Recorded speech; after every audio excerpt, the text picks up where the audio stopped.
সন্ত্রাসী হামলার শিকার হয়ে প্রাণ দিয়েছেন লেফটেন্যান্ট তানজিম সরোয়ার। যৌথ বাহিনীর অভিযানে দায়িত্ব পালনকালে নির্মম হামলার শিকার হয়ে প্রাণ গেছে তার। দুর্বৃত্তরা তার গলায় ও চোখে ছুরি দিয়ে আঘাত করে হত্যা করে তাকে। গভীর আঘাত পাওয়ায় প্রচুর রক্তক্ষরণ হয় তার, ফলে সিএমএইচে পৌঁছানোর পূর্বেই মারা যান তিনি।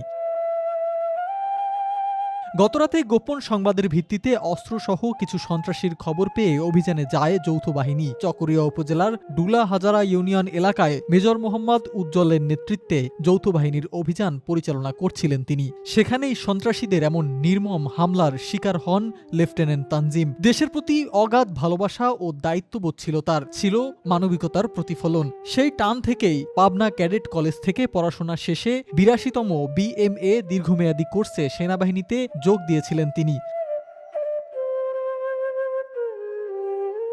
তাকে বাঁচানোর জন্য একাধিক হাসপাতালে ছোটাছুটি করেছিলেন তার সহকর্মীরা, তবে গভীর আঘাতপ্রাপ্ত হওয়ায় শেষ রক্ষা হয়নি লেফটেন্যান্ট তানজিম সরোয়ারের। ঘাতকের নির্মম ছুরির আঘাতে প্রচুর রক্তপাতে নিজের প্রাণকে বিলিয়ে দিতে হয়েছে দেশের তরে।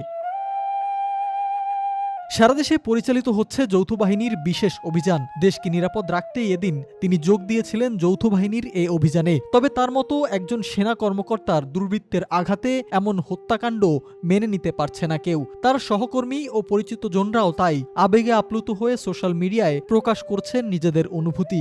এমন হত্যাকাণ্ডের দৃষ্টান্তমূলক শাস্তি হোক, এমনটাই দাবি দেশবাসীর। সিফাত মাহমুদ, মেট্রো টিভি।